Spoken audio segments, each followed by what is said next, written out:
This is a little video about how to embroider the cross on your bobble for the Rosary Blanket.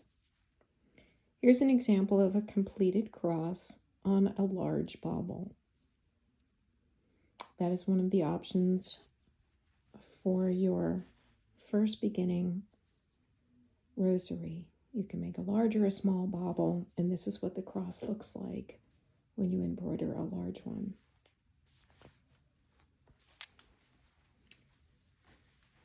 For a demonstration today, I'm going to use a small bobble.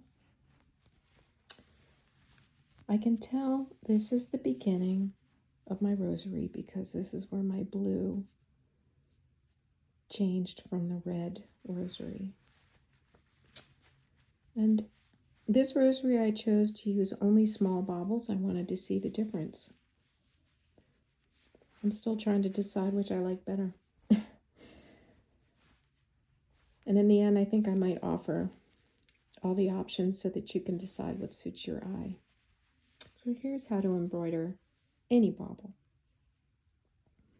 You start with a length of black thread or your border thread, your border yarn. And I'm using here about 2 feet. 24 inches of yarn is plenty for this. And I'm going to start by bringing my needle up from back to front, and I'm going to capture just one loop of that bobble. Pull the thread through and leave about 6 inches of a tail on the back. Now I'm going to put my needle back through the exact same hole, including the loop from the bobble. Pull it back through,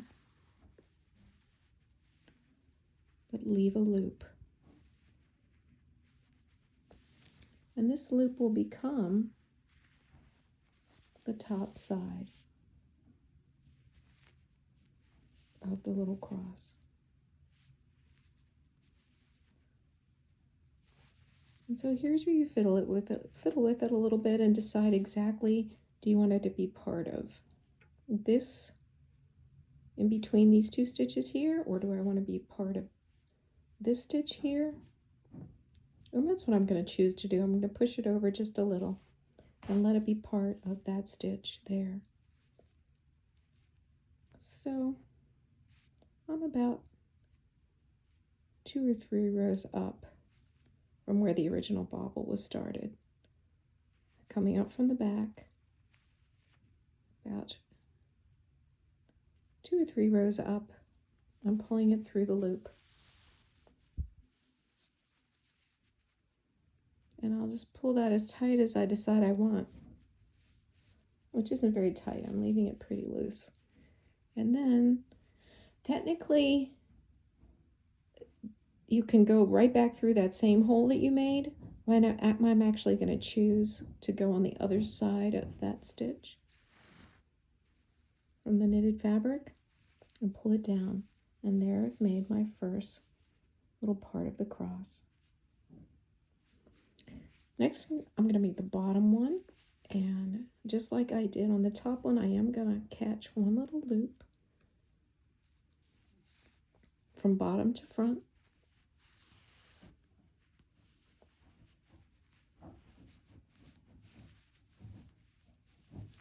And then again, put it right back through that same hole,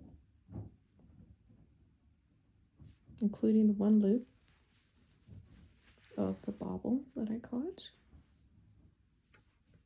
And I'm going to leave as much loop as I want.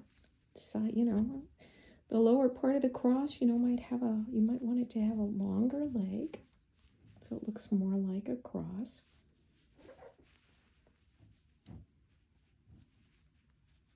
But I don't think I want it to go below the rosary from the previous rosary, below that red. So I'm just gonna make it this long.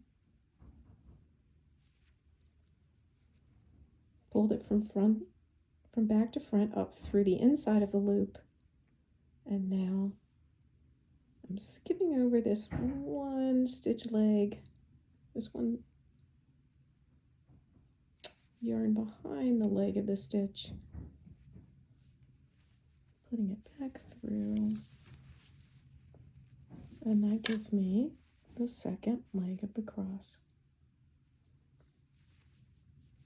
Now I'm going to make my horizontal legs of the cross, and this time I'm not catching any part of the bobble, just going to the left of it, back through the exact same hole.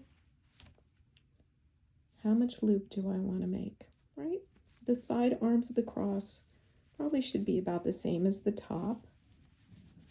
And I think it looks really nice if you put it approximately, line it up with the border of the two colors. It didn't look good when I had the leg kind of below that border. So now I purposely line up that leg of the cross with the border of the two colors. And I'm going about one stitch over to capture that loop on the inside from back to front. And then again going over one leg of that stitch.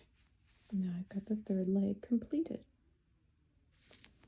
And then lastly, the arm on the right side.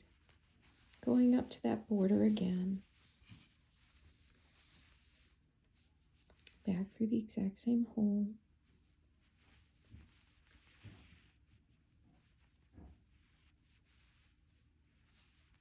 And then I'm just going to try to approximate that right arm to be about the same as the left. I'm going about one stitch over.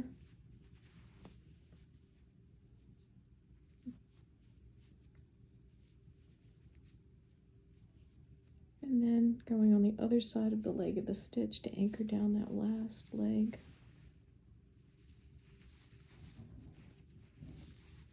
And then it's complete.